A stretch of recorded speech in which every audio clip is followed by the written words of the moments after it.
Hello everyone, thank you for watching, hope you're all well. You might notice something a little bit different today. I'm hoping that the video isn't slightly askew. As you can see, I've got my hands free. I'm using the mount thing that I think my sister got me for Christmas. Somebody got it for me for Christmas. I had used it a couple of times, but it's difficult to get exactly right, and I've always been a bit nervous about it. So if this is wrong, feedback, I'll tweak it, trial and error people, let's see how we go. I don't plan on waving my arms around too much anyway, but at least I can now if I want to just wave them in the air, like I just don't care. So thank you very much yesterday for all the responses. Quite a few people put ideas out for me to do in videos when there's nothing really happening with Ollie. There isn't anything happening with Ollie at the moment because we're filling in and submitting the EHCP form. So all that's really going on is we're going back and forth about that. They've got somebody coming in to do a check, a hearing test, that kind of thing. So nothing major's going on. It's just an in-betweeny bit, which I can easily recap once we've sent the form off and so on and so forth. People put in suggestions of what videos they'd like me to do about, you know, topics and themes and so on and so forth. And the one that instantly made me think, yeah, I'm well up for doing that, was the when I met Mrs. Sheepdog, Claire. I know I mentioned in the previous video that we can't really have her on videos and talk about her, and you'll see, hopefully, if I can find a relatively good one, that I'll put a picture as the cover. I'm thinking it was over 10 years ago, so she doesn't look the same exactly. Well, she doesn't look a day over 21, of course, today, but I'm hoping that that'll be different enough that someone won't see it and think, oh, that's the person I know from this, blah, blah, blah. So I'm sure it'll be safe. I'm not going to ask her permission. I'm just going to hope she's okay with it. It's a picture of me. But anyway, how we met. I thought that'd be a great topic, so thank you very much for suggesting that. So we have known each other since 2005. Just to go slightly before that, I lived on my own. My friends had all gone to university. I lived on my own and decided that I was wasting my time a little bit. I'd been going out with someone for a couple of months. She was horrible. It was dreadful. I'm not going to get into that. It was a really seriously messed up situation. In the space of maybe 3-4 months, I decided I need to just sort my life out. It was a waste of space. I wasn't doing anything worthwhile. I'd planned to go to university and become a nurse. My sister was a nurse, or trained to be a nurse, sorry, at the same time. That was her plan, so I kind of stole her plan, but only in so much as it seemed like an excellent idea, an excellent way to spend a life, helping other people, doing things for people, saving lives as best you can. My plan was, I thought 3 years of that, find myself, you know, enjoy myself, hopefully meet some people, make really good friends, perhaps find a girlfriend that I could end up settling down with in the future. That was the kind of mindset I was under going to university. I kind of looked at people I knew who were going to university, and it's people who had been, and all of their best friends they'd made there had been people they then spent the rest of their lives hanging out with and play, you know, hanging out, just marrying or whatever. So it seemed like a solid plan, because as an adult, as many of you will know, you don't really meet many new people. You don't go to work and make friends and then see those friends everywhere. It's a bit, well, you do, but it's rare. It's hard. It's very hard to make friends as an adult. And I was already finding that at age, I think 18, 19. It must have been 19 and a half, nearly 20. 20, because it was 2005. I could just work out my age from the year. So anyway, I had decided this was my plan. And I remember, this is going to sound a bit corny and a bit lame, but I remember actually saying out loud to myself one day that I needed to do something in my life. And I remember telling myself I needed to get a good job and I needed to meet someone and I needed to just basically plan things out and be an adult about things. I was feeling a bit down about it all. And I remember saying to myself, you need to find the right person. Don't waste time on just random going out with people, breaking up with them after a few months, or putting up with any kind of miserable situation. And I was determined not to do that. I was determined that if I wasn't happy, to just not go with it and move on until I found the right person. I genuinely had accepted that that was going to take whatever amount of time it took, and that it was going to be trial and error, and that was life. So then I went to a lot of conventions when I was at that age. I did for a few years up until, I don't know, I can't remember when, maybe 2008, 9. I guess it must have been 2008 because we stopped when Emily was born, definitely. But 2005, I was going to a Buffy, Angel, Firefly, Buffy the Vampire Slayer, Angel and Firefly combination convention, a Joss Whedon convention basically. I'd been to quite a few, Buffy, Angel and Firefly, separate ones. I don't think I've been to any other TV shows. I'd gone to a few like Comic-Con, Collectomania type things, but I had a group of friends that I'd met through these conventions. A company called Star Fury ran these conventions where you paid 150 quid, you went and stayed at a hotel, you drank lots of beer, you hung out with lots of cool people, and then you got to go and get the autographs of all the actors they'd invited. So I've met like most of the cast, not the absolute top people, but most of the awesome cast members of those programs. So I've not met Buffy, I've not met Angel, but the rest of them pretty much. I went to a lot of those, and it was always just a good party with mates, and it had become our kind of routine that we would see each other maybe 4 times a year and get absolutely hammered and have an absolute laugh. And my plan was I'd finished work because I knew I was going to university. I'd quit my job. I was left in August, and this convention was in September, and I was just mulling around doing nothing, waiting for the time to go to university. I was planning on meeting my friend there on the Thursday night. We were going to meet at the bar and we were just going to get drunk and, you know, have a catch up and just have a laugh, have a lie-in the next day. I don't even think I had a room booked. I think I was planning on sharing a room with him, and then he basically texted me on the Thursday saying, I'm not making it tonight, I'll see you tomorrow. And I was just like, what the hell am I going to do? I was completely flabbergasted. I was thrown. I was like, well, this is a complete write-off. What a waste of time. Like, I'm just sat here now. I've already got myself a couple of beers. I'm like 2-3 beers in, and he's just text saying he's not coming. I got all the way to Blackpool from Essex. This is like a massive trip. Conversely, it's a separate story. I'd met a complete stranger in Coventry. I'd gone to Coventry by train, met her at the coach station. We'd been stuck there for so long trying to get out. It was an absolute nightmare. I vowed never to return to Coventry for as long as I lived. It was a horrible, horrible place as far as I was concerned. It was terrible. We couldn't get out. We were there for so long. It was such a mess. I was really wound up. We vowed never to return. So I get there, I'm there, I'm with the friend who I've never met before, lady from Plymouth. She decided that Coventry was a midpoint between Plymouth and Essex. We realised that that's not a midpoint between Plymouth and Essex and Blackpool in any conversion or whatever. I don't know what she was thinking. She said, meet me in Coventry, it's halfway. It wasn't halfway. The whole plan was a nightmare. So I got there and I was in no mood. I was very, very wound up that this journey had been a train wreck. My mate wasn't turning up. I didn't know what to do. None of my friends were turning up till the next day. So I started just mulling around, and I met a woman that I knew from the forums and was like, oh, you know, how are you getting on? And we had a chat, and she introduced me to her friends. Her friends were a lady called Catherine, a lady called Fiona, and a lady called Claire. Claire was introduced to me as, this is Claire, she hates men. And I was just like, oh, okay. Yeah, all right. I'm not going to spend much time talking to the 4 of you if that's the kind of reception a man's gonna get. Sorry, in my mind this is. So I chatted to them, we were getting on having a laugh, and I offered them all a drink. I remember going to the bar and just buying like a round of 5 drinks and come back, and we're chatting away. And I just thought, you know what, she's really all right. We got on quite well, it was good fun. So I can't remember what happened. I'm pretty sure it was this night. No, so we were chatting. So I was getting around my neck a little bit there, and then it just went off, and that was it. It was fine, and it was just like, yeah, whatever. Next morning, I'm telling my mate, I bumped into him. He knew Catherine, funnily enough, and he was telling me they'd talked before. They lived near each other, so on and so forth. I was chatting to the 3 of them. It was just one of those, oh, I know you, I chatted to you last night. You're brilliant, let's talk. And then I think we basically went about our business that day, doing whatever we do, meeting the famous people and so on and so forth. And then that night, when I met up with everybody, it was basically like, oh, how are you doing? Chatting to them again, really sort of talking to Claire, getting on really well. And then out of the blue, she just kind of gave me her phone number on my phone. And I remember being like, wow, okay, I really like her. Girls like her are never, ever, ever into me. Like, I remember when they said she hated men, I was a bit like, oh, that sucks, because, you know, she seemed really nice, she seemed really pretty, you know. It was just a shame that she hated men or whatever. But when we were chatting away, and she just, I can't even remember how it happened. I don't even think I was trying to be cool or smooth. I think we were just chatting away, and I had my phone out, and she just put a number on it. And I remember she saved herself on my phone as the lovely Claire, which is quite funny. I don't know why she did that, but she's still on my phone as that to this day, which, funnily enough, I highlighted earlier because Emily added me and Claire to a WhatsApp group on her phone, and I sent them a screenshot showing them that they saved us a squiggly line, the lovely Claire, squiggly line A, so that Claire's top of my list. And then I've added a squiggly line Emily, so that Emily's second on the list. So they're the first two people I can text. And Claire was laughing because she's had the same name on my phone now for the best part of 15 years.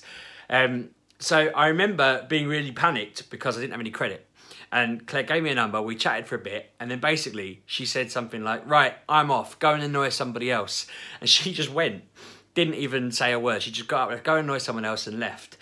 And I remember wandering around, and my friend said to me, the friend who hadn't arrived on the Thursday, said to me, how's it going, mate? And I said, I really thought she liked me, but she's just told me to go away and annoy somebody else. I'm just gutted. And he's like, come sit here, mate. He went and got me a beer, and we're chatting. And I was like, genuinely thought she liked me, and I was blown away, and she'd given me a number. I don't know what to do about that. That's ridiculous. I've never been given such a mixed kind of signal, like, what? So we drank, played games, whatever, and then I remember being a little bit, not down, but like disappointed that, you know, what seemed like an awesome opportunity to get to know her and chat had just turned into being fobbed off and told to go away. So the next morning I remember going out to get some breakfast, getting some credit on my phone, thinking, do I text her? Do I not? And then I thought, well, she told me to go away, I won't text. So I went back to the event and I'm wandering around and I saw her come in with her friends and I'm a bit like, I won't say anything. And she came up to me and said, I'm so sorry, I told you to go away yesterday. I meant it as a joke, but the second I left the room, I thought, oh my God, what did I say that for? She was like, all I kept thinking last night was how rude I was. And I was like, oh, bless you. I said, well, it's okay. I knew you were joking. I just laughed it off. It's fine, it's fine. And we just agreed to sort of hang out. And I went into absolute show-off mode for the rest of the day. Not in like a whole look at me, but in kind of a, I've been to enough of these conventions to know how this all works. So I basically said to her, come with me, and this is the same with her friends as well. And I said, you have to pay separately for some of these autographs, but we're just going to walk through and go to the front of the queue. So we did that. I walked along, I sort of led them through a door, held my hand up to the person guarding the door, walked straight through, led her to the front of the queue. The bloke behind the table, who was like, I can't remember, it was in Firefly, I think his name was Jonathan, something like Woodward, I can't remember his exact name. Handsome man, Claire's friend really liked him. And he stood up to say like, oh, you brought someone to me, what is this about? And I said, oh, this is Catherine. She really wants to touch your behind, something like that. She'd love to feel your behind. And he was like, yeah, well, go on in. Just bent over. Because she'd been joking he had a really nice backside. And so she just grabs his backside. They had a chat. Claire's like, this is amazing. Well, I said, who do you want to see next? So we just wandered off to the next one. I just gave him the tour of the event, basically. Not like every single corner of it, but I just went around. It was absolutely fantastic. We had a great laugh. Talked. There was a night kind of party thing. We were dancing at that, having a few drinks. It was all nice and brilliant. And I remember just thinking, this is really nice. Like, we're getting on. It's so easy to just talk to her. I was convinced that the third person they were with hated me for whatever reason. And she kept saying, I don't even know you. Like, but she seemed really off. So I was like, you're the one who seems to hate people. And I kept bringing it up, being really awkward. So that was a bit of a silly one. But chatting to Claire, you know, hanging out and everything. And it seemed really nice. And I remember we were sat chatting. We went outside to have a chat for some reason, and then I'm kind of trying to talk to her. I remember we were talking about something really stupid, like soaps. She watched Neighbours, and I had not seen Neighbours in 20 odd years, and we were talking about that, and she was telling me some nonsense thing that was going on in it, and then after a little while we were chatting, I just leant in and kissed her. I was like, just really badly kind of sideways, yeah, I must have kissed like there, and she just gave me a kiss, and then she was like, can we go inside now, it's really cold. Like, I think she'd literally just been waiting for me to give her a kiss so we could go into the warmth.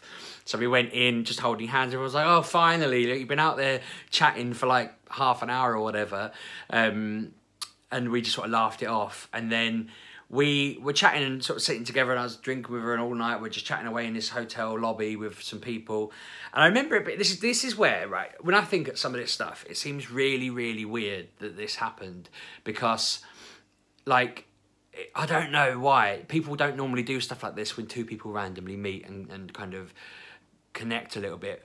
But one of Claire's friends, who'd also came, drew on my arm a picture of me and Claire holding hands and then a heart around it, and was just like, oh, and all of this stuff. And I can't remember what she said. She said something really random, and I remember just thinking, like, okay, like, I'm not going to try and be Mr. Push Forward with Rick. I've only known her like 2 days. This is a bit weird sort of thing. This is a bit too quick if I was to be like this, but I quite liked it. It was quite nice that her friend this random, it wasn't even Claire's friend, it was a friend of a friend, was doing this. They were kind of like, you two are cute, whatever. We stayed up talking literally all night in this bar, just drinking, chatting, whatever, to the point where the sun was coming up, and I stupidly, I said to the girls, I said to Claire, I was like, I know that when the sun comes up, so I said, when the sun set out there, it looked amazing. There was a line along the water. It looked beautiful. When it comes up, it's going to look even better, surely. So we went out down to the beach. We were all walking together along the beachfront. And then I suddenly realised after about 15 minutes of us walking along, I was like, the sun doesn't rise where it sets. And then we sort of noticed that in the distance in the opposite direction, it was starting to get pink and rise. And we were like, the sun's rising over there behind all those buildings. Like, we're just looking at a completely dark sea where the sun set last night. And we were all just like, and then I felt like an idiot because I'd basically led everyone out there. So we just trenched off back into the hotel to get our things. And the convention was done. And I said goodbye to Claire. I said I'd keep in touch with her. I said I'd message her. I said, you know, we'll keep in touch and everything. So we went to the train station. I remember going to the train station to get my train, because because my friend who'd driven me there had drank so much. She basically, another friend had said to me, do not get in a car with her. She has had too much to drink. Do not let her drive you home. And I needed to get back, because I think they were saying either wait till she's sober and then go, or just go by train. So I ended up spending 60 quid getting a train. But it was worth it, because when I got to the station, Claire was getting on a train. And I was just like, oh, amazing. And we ended up getting, for a little bit of the journey, the same train, which was just a weird coincidence, and chatting a bit. We texted a bit more, so on and so forth. I remember getting the train with my friends, Shelley and Claire, who were there, and Shelley lived near me, and just talking to them about it all. I was trying to get my train of thought there, because I'm thinking, I can't remember if Claire was on our train or whether she was just at the station, actually. I just remember getting the train with Shelley back to Grays. Texting Claire, where do you live and all of this? Coventry, the place I'd vowed never to go to for as long as I lived.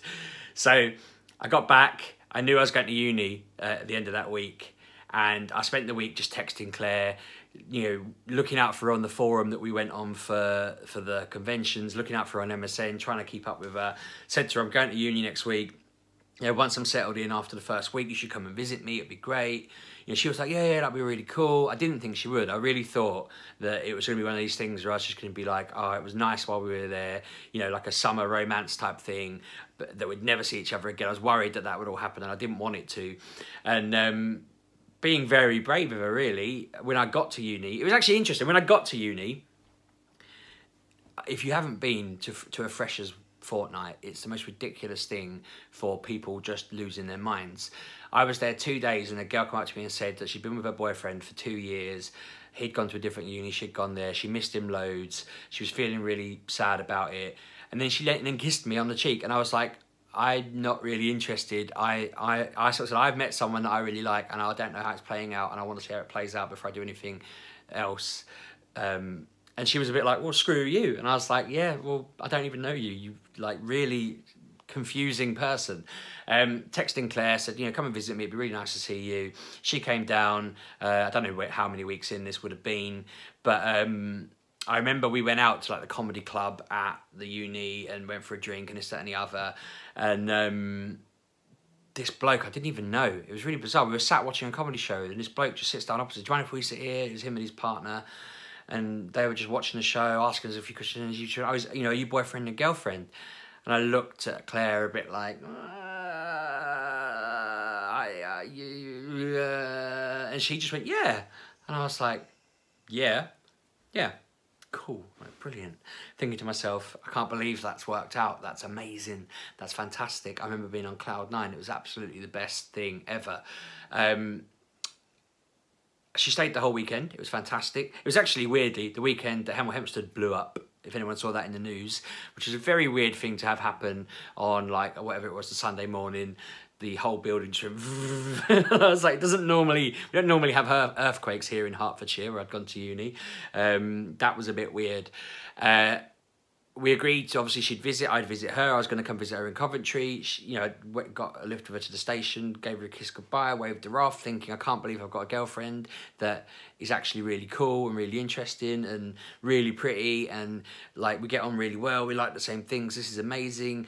Kind of feeling it was ironic that I did it literally at the start of uni before I'd even turned up, thinking one of my targets for going to uni was to meet someone who I could spend, you know, just settle down with and marry and all that kind of plan. That was part of my thought process, was the hope that I would do that. Did it before I even arrived.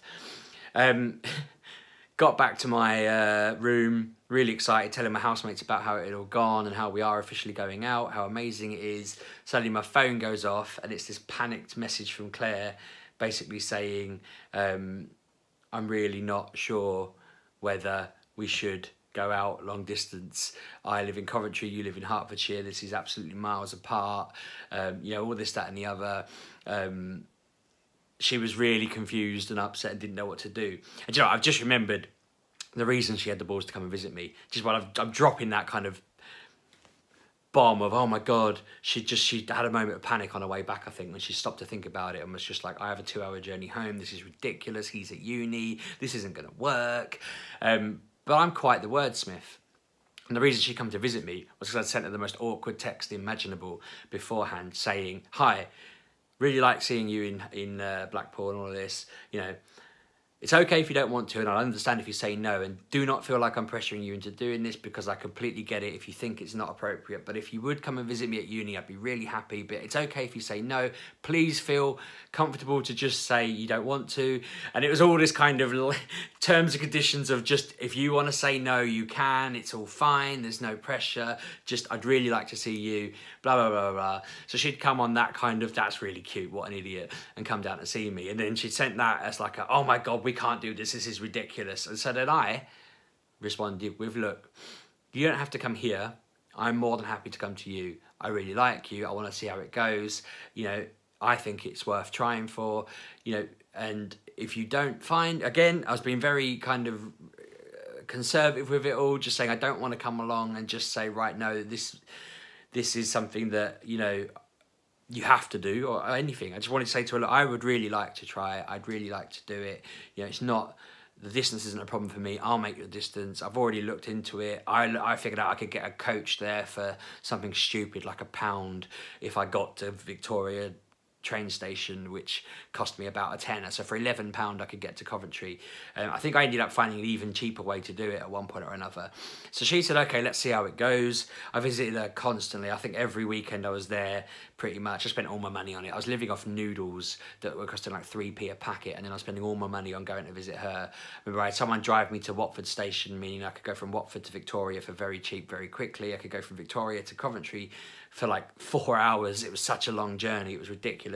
I used to go to the station at a better time and tell the driver that my fiance is giving birth, and he'd let me on the coach because I'd paid for a £1 ticket and this was a £20 ticket, and he didn't really care. I figured out pretty quickly after a few elaborate stories that he didn't care, and if I just stood to one side, he'd let me take a seat if it was spare.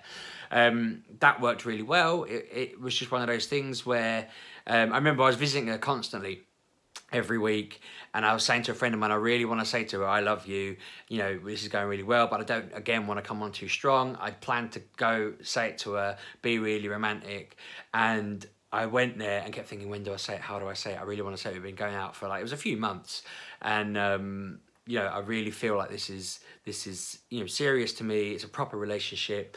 And I remember we went out, watched some bands play, and on the walk back, it was this beautiful kind of walk home. It was all twilighty, and I just stopped her and I said, look, I really love you.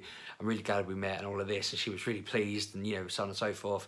And then the weirdest thing, when I got back, she'd sent me a message, something like, you're probably on the train now, coming to visit me. Can't wait to see you. I love you. And so I got back and she'd already sent it to me over MSN. And I was just like, this is a completely ridiculous kind of farcy type thing that was just really cute and romancy and funny. It's so, I love telling the story because it's so, every time I thought something, every time I over-engineered something or worried about something or whatever, it turned out Claire was either thinking the same, acting the same, or under-engineering it and being much more subtle and just normal about it. But I just didn't want to ruin it. And here we are. We're going to have been married 10 years in May. We've got 3 kids, a house, obviously, jobs, cars. I live in Peterborough, where she's from. And it's just insane thinking that all came from a chance meeting in a bar in Blackpool, and because my mate didn't turn up and whatever. And I dread to think what life would be like if that hadn't happened. It's absolutely fantastic. I'll do a video near our anniversary about the whole proposal thing and that sort of thing, because I think that's a story in and of itself. And I don't, you know, I think it'll be entertaining, hopefully, for you. But it just seems insane thinking that was 2005, so that was literally 14 years ago in September. The picture that I saw earlier when I thought about doing this, we look so different. I don't have a beard, I don't wear glasses, everyone looks really young in it, and it's just a different time. So I hope you've enjoyed the story. I hope that it has not sent some of you to sleep. I realise this is a 25-minute video, ouch, that is long. But no, I hope you've enjoyed that. Thank you very much. If you'd like to know more stories, or you have any other suggestions for videos, let me know. The other things that were suggested in the comments from the last video, I will get around to and think about and so forth. But yeah, thank you very much for watching. I hope it's been entertaining. And yeah, I'll see you later in the week. Cheers, bye.